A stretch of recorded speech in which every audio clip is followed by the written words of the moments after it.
Assalamualaikum warahmatullahi wabarakatuh. Jumpa kembali di channel Sunyi Sepi. Pada kesempatan kali ini saya akan kembali lagi dengan membawakan sebuah cerita yang berjudul Pambanci Mematikan dari Pelosok Kalimantan. Hanya ada dua kemungkinan jika sudah terkena, antara hidup berpisah atau mati bersama. Cerita ini ditulis oleh @ras140217. Oh iya, kalian juga dapat mengunjungi tweet beliau langsung ya. Link nanti akan Mimin sediakan di kolom deskripsi. Yuk, daripada kita lama-lama langsung saja kita masuk dalam ceritanya.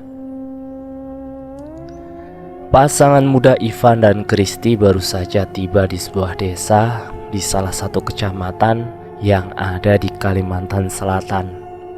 Mereka nampak bingung setelah turun dari bus. Lalu tidak lama kemudian terlihat seorang laki-laki berusia sekitar 45 tahunan menghampiri mereka berdua. "Bapak Ivan ya?" tanya orang itu sembari menunjuk tubuh Ivan. "Iya pak, saya Ivan," jawabnya. "Ah, syukurlah kalau begitu. Perkenalkan, nama saya Muslim. Saya sudah lama menunggu kalian berdua. Mari saya antar ke rumah yang akan kalian tempati," ujar Pak Muslim. "Oh iya Pak, perkenalkan juga saya Ivan dan ini istri saya Kristi," ucap Ivan memperkenalkan diri. Pak Muslim mengangguk sambil tersenyum. Beliau lalu mengambil tas dan kotak yang merupakan barang bawaan dari Ivan dan istrinya. Jalanan waktu itu masih belum beraspal seperti sekarang. Saat angin berhembus, debu-debu jalanan berterbangan memasuki mata dan menempel pada pakaian. Saat mereka melewati sebuah warung, terlihat beberapa pemuda desa yang tengah mengobrol. Salah satu di antara mereka menatap Kristi dengan lekat, hingga membuat Kristi menjadi risih dan berpindah ke sisi kanan suaminya. "Mau dibantu, Wak?" tanya pemuda tersebut.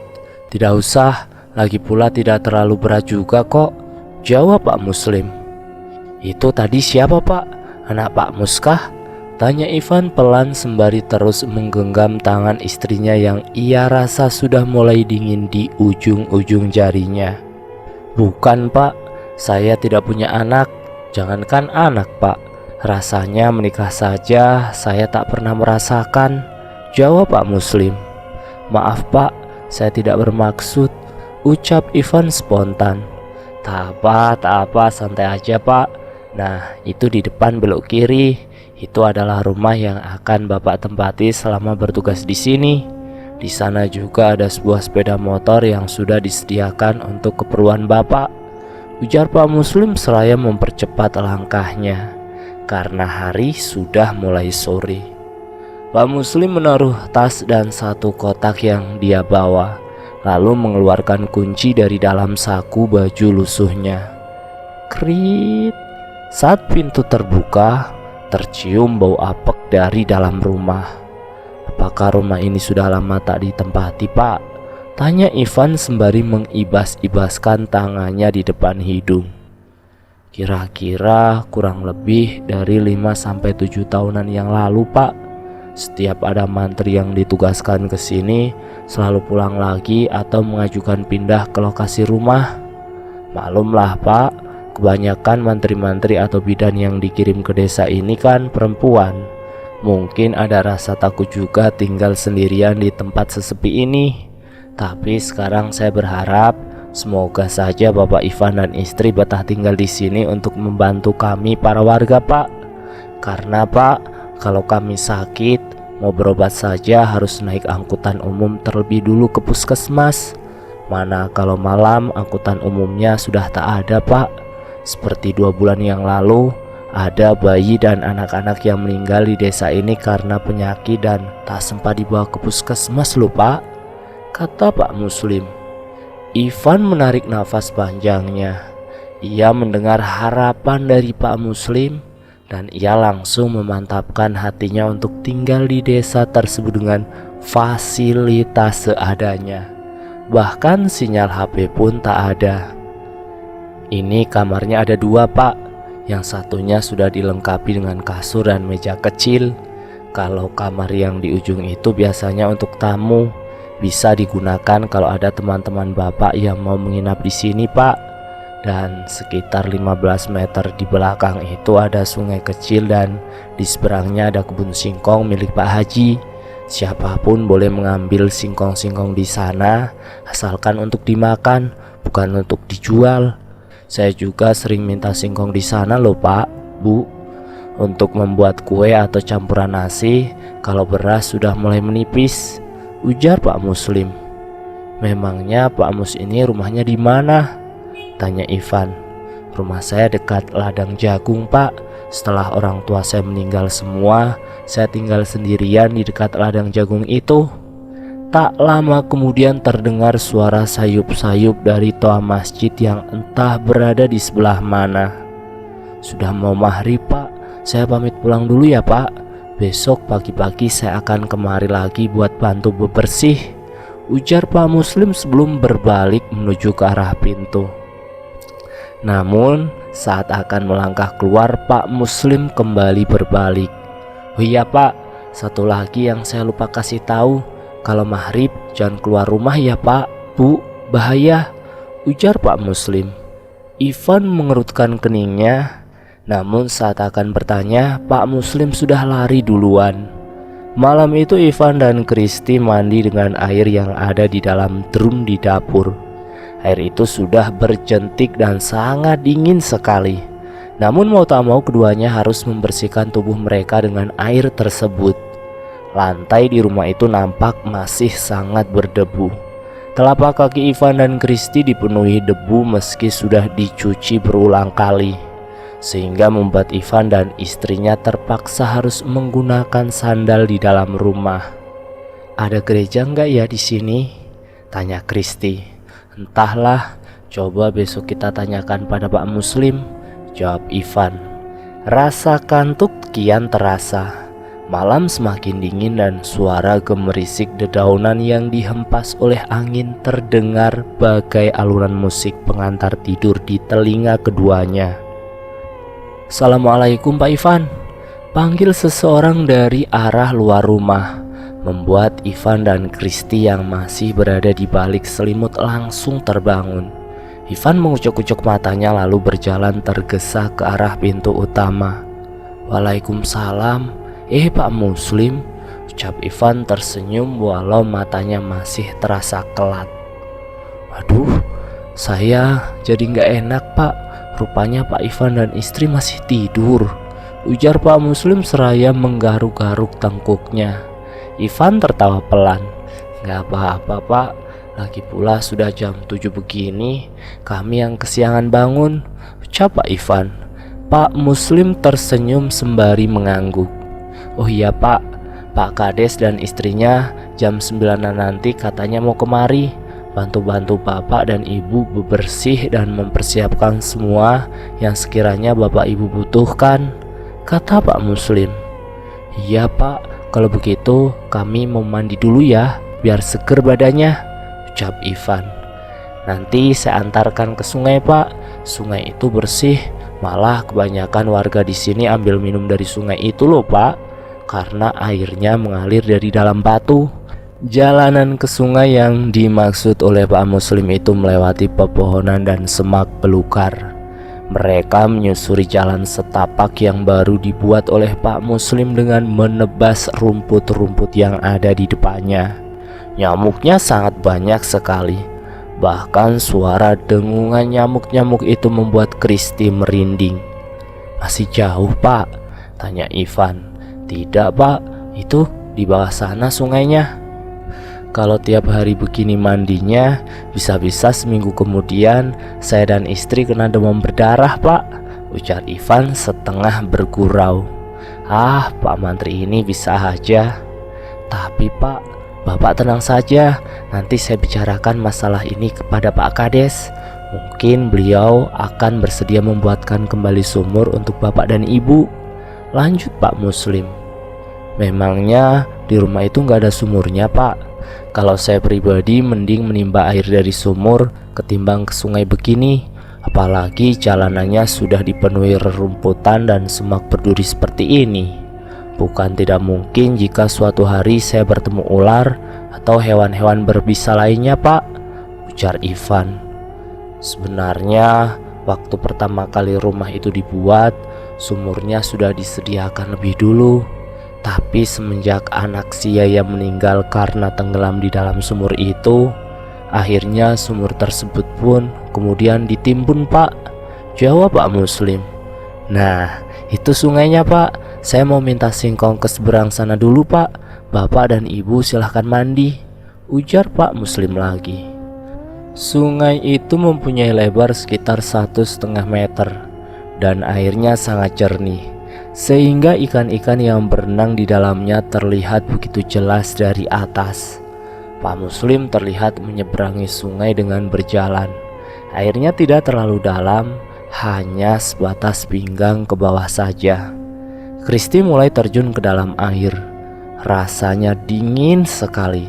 Apalagi di sekitar situ sama sekali tak ada cahaya matahari yang masuk.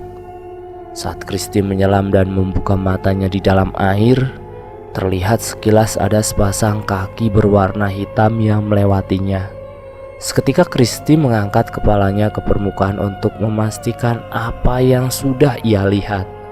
Namun tak ada siapa-siapa selain ia dan suaminya yang masih duduk di pinggir sungai sembari menggosok-gosok kedua telapak tangannya. Tak ingin berpikir macam-macam, Kristi lantas berjalan ke pinggir sungai untuk mengambil sabun dan samponya. "Kenapa nggak mandi?" tanya Kristi kepada suaminya. "Airnya dingin." "Ya kalau mau hangat, direbus dulu airnya," jawab Kristi lagi. Setelah mereka selesai mandi, mereka kembali pulang menyusuri jalan setapak tersebut. Pak Muslim membawa lumayan banyak singkong dengan bibir yang nampak tersenyum.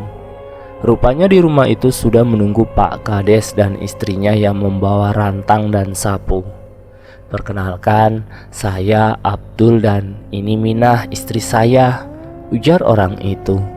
"Saya Ivan dan ini istri saya, Kristi. Bapak ini Pak Kades kan?" "Iya, benar sekali. Rasanya kita sudah pernah bertemu dulu kan di kantor Capil," potong Ivan dengan bibir tersenyum. "Ah, iya benar, di kantor Capil," ujar Pak Kades sembari menjabat tangan Ivan. "Senang bisa bertemu lagi dengan Bapak baik hati ini. Beliau ini yang aku ceritakan waktu itu," ujar Ivan kepada istrinya. "Ah, Pak Mantri ini bisa saja membuat saya besar kepala, Pak," kata Pak Kades. "Oh iya, ini ada makanan untuk kita sama-sama makan di sini. Tadi pagi-pagi sekali istri saya masak banyak untuk dibawa kemari," kata Pak Abdul yang merupakan kepala desa di desa tersebut. Hari itu Ivan dan Kristi benar-benar sibuk sekali membersihkan rumah dan menata tempat obat-obatan yang seminggu lagi akan datang. Beberapa warga juga datang untuk membantu membersihkan rumput-rumput liar dan membuat sumur di samping rumah itu.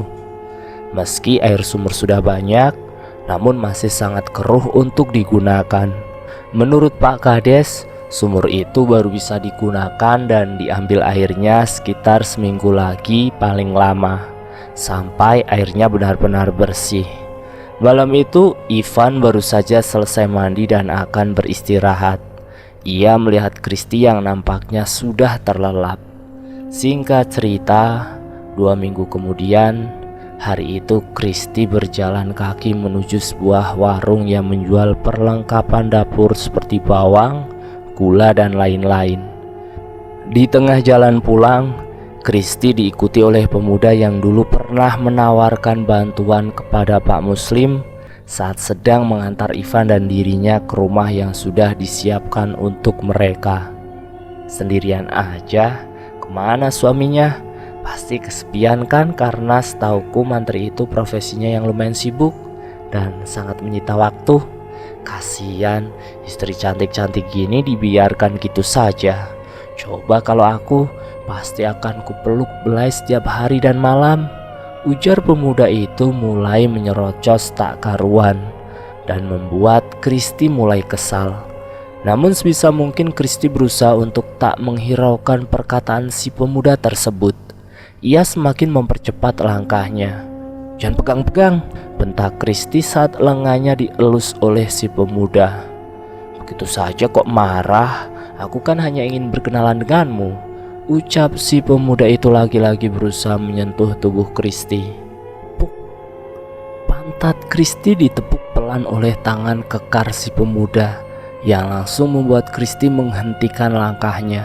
Ia melempar semua kantong plastik yang berisi bahan makanan itu ke tanah. Dengan wajah merah padam, Kristi menampar pipi si pemuda dengan sangat keras. "Kurang ajar, tak tahu malu," bentak Kristi lalu berbalik untuk pulang. Ia membiarkan saja belanjaannya tertinggal. Dan semenjak hari itu, si pemuda yang diketahui bernama Jamil tersebut menjadi seringkali ke rumah yang ditempati oleh Ivan dan Kristi.